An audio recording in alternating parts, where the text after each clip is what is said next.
Assalamualaikum warahmatullahi wabarakatuh, dulur-dulur sebangsa setanah air, dimanapun jenengan berada, sehat selalu, bahagia selalu, dan tetap semangat. Merdeka, merdeka, merdeka. Dirgahayu Indonesiaku yang ke-78. Semoga Indonesia makin maju, maju, maju, maju. Dan tetap semangat untuk petani porang, semakin baik, dan yang jelas dengan porang bisa membangkitkan ekonomi kita. Oke. Dulur, di bulan 8 ini rupanya ada pergerakan peningkatan harga porang yang mana hampir sama dengan bulan 3, bulan puasa kemarin. Ya, hampir sama. Saya melihatnya grafiknya hampir sama. Hampir setiap hari ada kenaikan, dan saat ini untuk di tingkat petani di bulan Agustus pertengahan ini sudah gapai 3.500 sampai 3.600 di tingkat petani. Ini adalah perkembangan yang bagus, bisa dikatakan grafiknya mulai naik. Ini ada beberapa faktor yang menyebabkan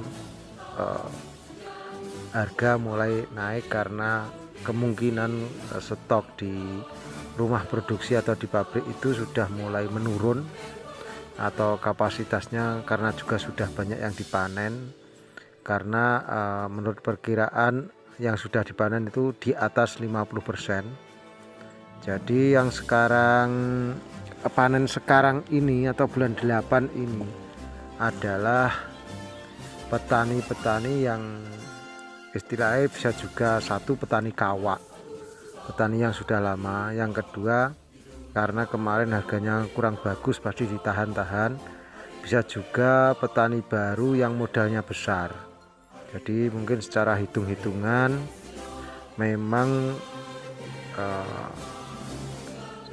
tidak sesuai dengan modal atau belum jomplang, belum ada hasilnya, makanya ditunda panen. Kemungkinan yang ditunda panen itu baru bulan-bulan ini dipanen, dan juga menunggu panen raya berakhir. Bisa dikatakan untuk saat ini sudah bukan panen raya, tetapi untuk porang sendiri itu panennya kan mulai bulan 3 sampai bulan 11.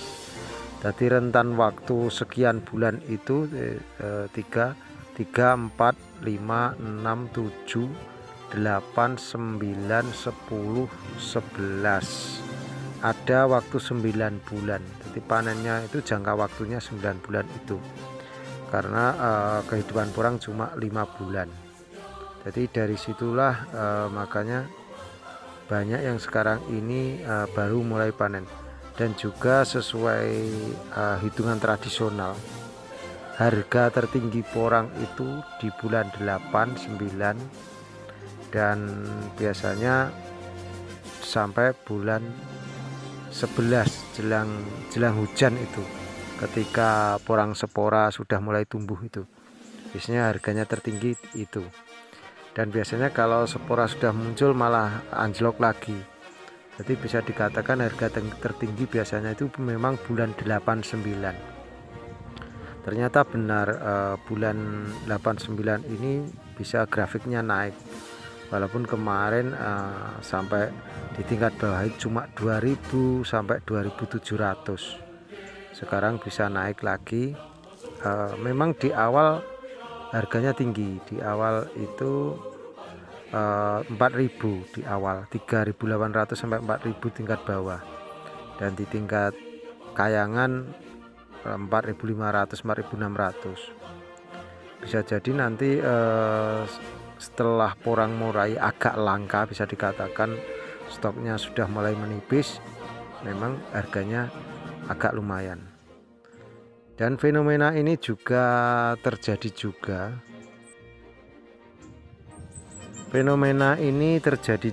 karena kemarin itu pengrajin kering matahari tradisional itu banyak yang menghentikan atau tidak melakukan aktivitas, dan juga merumahkan para pekerjanya, dikarenakan kering itu harganya cuma 17-18 dan di basah itu harganya sekitar 3.000 plus lah, antara 3.000 sampai di permainan di tingkat maklar itu sampai 3.300. Jadi kalau benar misalnya di petani itu harganya cuma 3.000, tapi di tingkat maklar itu permainannya sudah ada 3.200, biasanya ngumpangi atau sepelengnya sekitar 200-300 seperti itu. Jadi yang dikeluarkan para pengepul atau perajang itu tetap 3.300 dengan harga 3.300, terus ataupun katakanlah 3.000 keringnya 18-17 itu memang enggak dapat. Paling tidak kalau harga sekitar 3.000 plus itu ya keringnya sekitar 23.000 sampai 24.000. Memang untuk saat sekarang ini masih abu-abu untuk kering, tapi pengrajin kering matahari terutama di wilayah Gunung Pandan ini sudah mulai melakukan aktivitas lagi. Bisa jadi di tingkat bawah sudah 3.600-3.500 untuk dikeringkan. Padahal pemain yang kirim ke pabrik atau suppliernya juga mereka gitu. Bisa jadi nanti di pabrik itu kurang stok. Kalau kurang stok harapannya bisa menaikkan lagi grafiknya. Jadi untuk saat sekarang kemungkinan kalau di tingkat bawah saja sudah 3.500-3.600, kalau kirim ke pabrik otomatis di sana harus 4.000 lebih gitu loh. Paling enggak sepelengnya antara 500 sampai 700 rupiah. Jadi antara 500 sampai 700 rupiah itu bisa jadi kan harusnya 4.000 lebih, 4.200 atau 4.000 seperempat. Dan nanti kalau rumah produksi itu kekurangan bahan baku atau enggak ada yang nyetok karena sebagian dikirim ke kering matahari karena ada persaingan di tingkat bawah, itu bisa jadi nanti grafiknya akan naik lagi. Jadi mari kita ikuti permainan harga porang, khususnya petani-petani yang memang belum memahami pasar porang. Jadi ya seperti itu. Kalau kemarin misalnya para toke-toke pengering matahari mau menyetok ya, kalau kemarin kan barang masih banyak. Kalau barang masih banyak terus di stok kan kemampuan dananya juga kemungkinan kan juga terbatas, walaupun jumlah unit-unit atau klaster-klaster pengering chip matahari itu lebih banyak. Bisa dikatakan walaupun mereka itu skalanya skala rumahan atau home industry, skala kecil, tapi karena dalam satu desa itu kadang ya ada lebih dari 50 unit tempat pengeringan, bisa dikatakan itu bisa menampung setiap hari itu ya puluhan truk bisa menampung setiap harinya. Jadi kalau saat sekarang memang kualitas umbi sendiri sudah semakin bagus, dikarenakan juga umbi bulan 8 ini sudah hampir nggak ada kotorannya, nggak ada kadar airnya lah saya pikir. Dan kalau diiris bulan 8 ini kalau kualitasnya bersih bisa juga sudah mencapai di atas 17%, di atas 17%, bisa dikatakan 18 atau 19% jadinya. Jadi dari segi kualitas dan penyusutan itu sudah bisa ditekan, dan sekarang pun repaksi juga kelihatannya masih mengikuti pabrik. Repaksi antara ada yang 3%, ada yang 5%.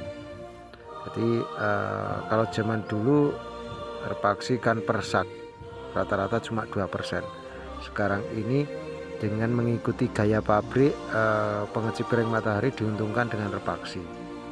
Karena dengan repaksi yang 3-5% itu bisa juga menambah penghasilan dari pengusaha chip kering matahari.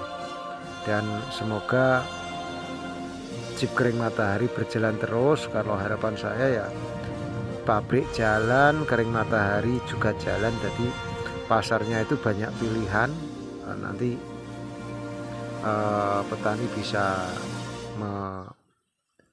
petani bisa memilih lah mana pasar yang disukai, dan petani juga bisa